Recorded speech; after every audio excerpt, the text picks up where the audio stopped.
Hi, guys. Welcome back. Boy, it's been a long time since we've seen you. We had the 4th of July. I hope you guys had a great time.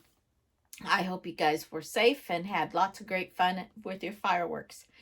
Today is Tuesday, the 6th, and we're going to read chapter 22 and 23. So let's get started. Do you have your superpowers on? All right. Chapter 22. Do you feel it? I pushed myself off the ground and felt a familiar tingling. The same tingling I felt just a few days ago, sitting on a piano bench. Energy surged through the muscles of my arms, legs, and chest, and Charles had his eyes closed and was breathing fast. Juanita was on her hands and knees, her head down. Benny was curled up in a ball. Deep down, even before the sensation was complete, I knew what was happening. I forced myself to stand. The tingling ran through my body and my bones buzzed from my heels to my skull. Pressure built up inside my head, and then exactly as it was on leap day, something clicked deep inside my brain. My mind blossomed with the understanding and knowledge. A final wave of energy rushed through me, and then it was over. Finally, after all this time, I had it. My real power. My true power. Juanita sat crunched on her feet. She steadied herself with one hand on the icy ground, and then she held her other hand in front of her face, as if examining it. Benny got to his feet. Shocked and delight covered his face. "Do you feel it, Rafter?" I heard the rush of the air, and Benny disappeared. I heard him whooping next to the van. Another whoosh of air, and he stood next to me once again. "Speed," he said, a giant grin covering his face. "I got speed."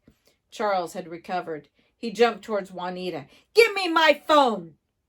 Juanita didn't move, but Charles never touched her. I grabbed his wrist and held it firm, tight enough that Charles would know my power, but not so tight as to crush any bones. Strength, just like Grandpa. I could slam my fist into the ground and cause the earth to shake. I could walk to the van, shove my hands into the engine, and lift the vehicle up like an empty cardboard box. If I jumped, I would soar 50 feet into the air, and when I landed again, my muscles, my very bones, would withstand the impact. Power surged through me, power that wanted to break free, and yet I had complete control. I grabbed Charles by his arms. I lifted him into the air and brought him down to me until our noses were almost touching. "This power is mine," I said, "and nobody will take it away from me again. Do you understand?" "Please don't hurt me," Charles said. His voice sounded small. "We're not going to hurt you," I said. "We're superheroes. And although you use your power on us again, we might make things a little uncomfortable for you." Charles nodded. He didn't look too happy. I couldn't help but smile. "Benny, get the duct tape."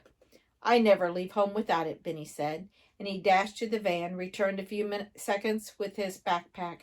It was scorched, but the contents inside were in good shape. He ripped off a strip of tape and stepped towards the villain. "Now, Charles," Benny said, in his best tough guy voice, "do you want me to do this the easy way or the hard way?"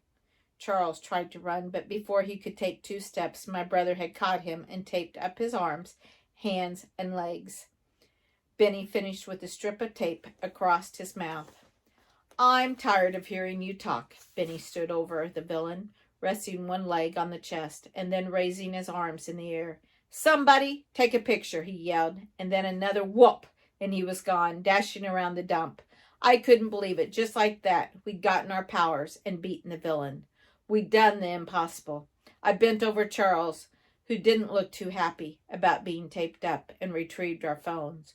Juanita was standing now, holding her hands out in front of her. I held out her phone, and she took it, dropping it into her pocket. "Juanita," I said, "are you okay?" Juanita nodded. "Yeah, I'm okay."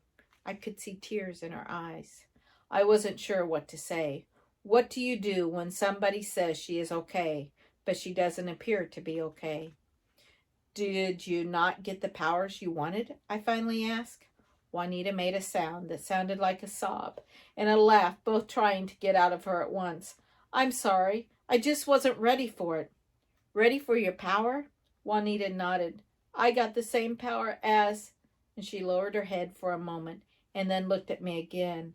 I got the same power as my mom, and it makes me miss her. Juanita looked so strong and so vulnerable all the same time. I wanted to put my arm around her, and I didn't dare. It's okay, she said. I'm okay. And she wrapped her arms around herself. You know, with Mom gone, it's always been just me and Dad. He's great. He does so much for me, but I've always felt like I've always felt alone. But tonight, working with you and Benny, Juanita looked at me. I felt like I should say something, but I didn't know what. Anyway, she said, thanks. I cleared my throat. What's your power? I asked. She smiled and pointed her hand at Charles. A rope of flames poured out of her hand and lit up the night sky. It arched across the darkness, pressing a foot over Charles, who was lying on the ground. He tried to scream in terror, but the duct tape kept him relatively quiet. Whoa, that's some wild stuff. Juanita smiled. This is how they did it, she said, holding up Charles's phone. This controls the tower. It gives or takes away power. Does that mean everybody has their power back? I asked. I tried to imagine my entire extended family, with Juanita's entire family, all with their powers back. That could be ugly. Juanita tossed me the phone. I think so. There are only two settings, real powers or fake powers. I looked at the phone. It was a simple interface. I selected the tower menu, and two buttons appeared on the screen. The red button took away powers, and the green button gave them back. I had no idea. I slipped Charles's phone into my pocket and pulled out my other phone. Juanita, I said, call your family. Tell them to come here. Why? Juanita asked. I pulled up Dad's number on the screen. We need to do what Oscar Redding could never do.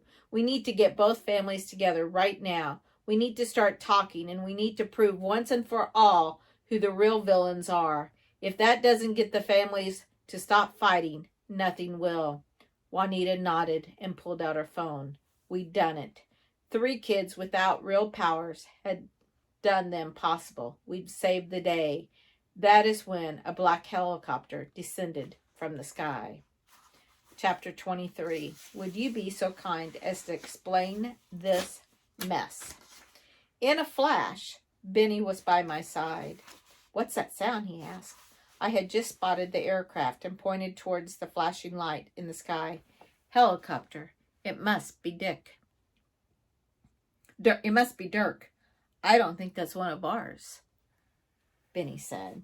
He was right. It didn't have the Bailey family colors. I looked over at Juanita. You guys have a helicopter? She shook her head. If we have one, I've never seen it. The helicopter came to a rest on the ground. I could see the moon and the stars reflected on the gleaming black metal. Wind from the blades tore up my coat, and I took an involuntary step back, shielding my eyes. The engine began to wind down, and for a moment nothing happened. The helicopter sat down there like a bug, staring at us, as if it was waiting for us to make the first move. There were no questions in my mind. The Jones family had arrived. The tactical side of my brain took over. Inside the helicopter were Joneses, but I had no idea how many or what powers they had. What I did know was that there were only 3 of us to stand against them. I still had my phone in my hand, and it still had Dad's number on the screen, and I hit the send button. Hello?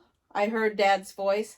I also heard a lot of shouting. Rafter, I'm a little busy. One of the Johnsons has Uncle Ralph in a headlock, and your Aunt Verna won't stop. I saw Juanita pull out her own phone. Dad, I said, you have to get to the city dump. Benny and I are here. Dad, there are supervillains. What are you talking about? Dad said. We saw that strange light again, and we all got our powers back. We're fighting the entire Johnson's clan right now. Dad, I said, there's no time to explain. Benny and I are in trouble. That's all it took. Trouble, I heard Dad cover the phone with his hand, and heard a muffled shouting through the phone. It's the boys. They're in danger. Dad's voice became louder on the phone. We'll be there in 10 minutes. Juanita spoke in her phone, and after a moment she hung up and said, my family is on its way too. I looked at the helicopter. The whine of the motor became quieter, and the blades slowed. We had to stall for 10 minutes. We had to survive for 10 minutes. At least we had our powers. The helicopter door slid open. A pilot sat at the controls. In the middle section of the helicopter, there were 3 or even 4 people that could have sat a single man. A man who took up the entire space. I'd never seen anybody as big as the man who stepped out of the helicopter. He had to bend over at the waist until he was out from under the blades. He wore a suit, not a super suit, but an actual suit and tie. The man was bald, just like Charles, and I was surprised to see a similar metal plate attached to his head. He had a round and puffy face, and his eyes were thin, black slits. And when he stood up straight, I realized he had to be at least 7 feet tall. He had arms like tree branches and legs as thick as telephone poles. The man looked strong, terribly strong. I smiled in the darkness. My first real challenge. The man's head was like a rock. It turned first one way and then the other. His gaze rested on Charles, who was still lying on the ground. He'd somehow managed to get his hands in front of him and had pulled the tape from his mouth. The giant spoke, his voice deep and rough. "Charles, would you be so kind to explain this mess?" Charles struggled to sit up. "There's no mess, Grandpa. I had a minor setback, but that's all. I was just about to wrap things up when you got here." Grandpa, the large man standing before me, was the head of the entire family, October Jones. The giant paused for a moment, not saying a word. The silence was awkward. Finally, he spoke again. "Well then, Charles, if you got everything under control, I'll see you back at headquarters." "No!" Charles said, getting up to his knees. "Grandpa, I'm sorry. These kids, they're monsters. Please, Grandpa, I need your help." The big guy turned around to look at Benny, Juanita, and me. Another pause.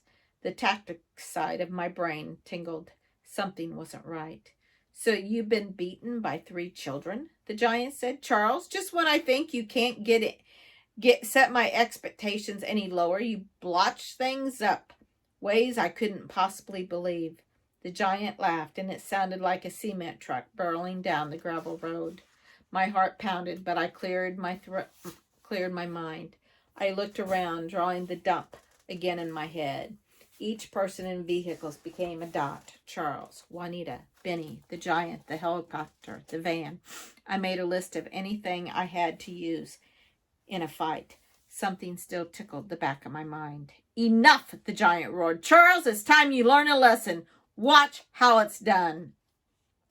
The giant began to walk towards us. I was probably imagining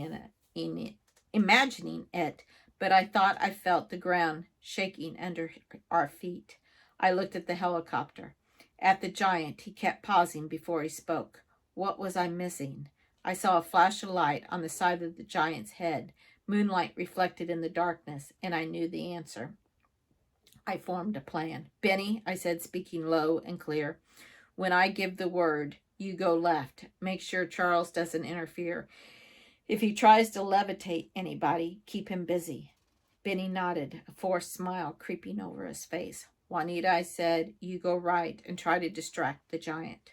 "Wait a minute," Juanita said. "You want me to take on the big guy? Aren't you the one who got the super strength?" The giant was 20 feet from us. "Use your power," I pointed to the van. "Or if the van still works, see if you can distract him with that." Juanita looked like she wanted to argue, but there was no point in waiting any longer. "Go!" I shouted. Both of them moved. Our first battle, and still we were working like a team. Benny went left, Juanita went right, and I stepped forward, walking towards the giant. We met in the middle and stopped. I had to look up to see his face. His face turned first to look at Benny and then to Juanita, and finally his gaze came to rest on me. I felt power surging through my muscles. The man before me was strong. He had to be, but I was stronger. Again, the pause. The giant stood there, as if he didn't know what to say or what to do, and then he spoke. "Tonight is not your lucky night, little boy." "No," I said. "I believe it is." 2 things happened at once. To my left, Charles got to his feet. only to be rewarded by Benny charging into his stomach, and then both fell to the ground. To my right, the black and smoldering van roared to life, and Juanita sat behind the wheel, tugging at the gear shift. The wipers turned on, then off. The van lurched, stopped, and then lurched again. The giant turned his head to look at the van. The headlights flared to life, and the giant shielded his eyes. With the van lights bathing us, I could see it. A small coil of water coming out of the collar of the suit and ending into the giant's ear. An earpiece. October Jones, the real villain, was here, but he wasn't the hulking figure in front of me. Every time the giant had spoken, there had been a pause, as if he'd been waiting for instructions. I remembered the line from The Wizard of Oz. Pay no attention to the man behind the curtain. I raced forward, not at the hulking figure, but around him, towards the helicopter. Sitting in the pilot's seat was a figure, a small figure, bent over and frail, almost invisible behind the windshield. If my hunch was right, this was the real October Jones. And we'll stop there, ready for chapter 24 tomorrow. You guys have a good day and happy reading. Love you.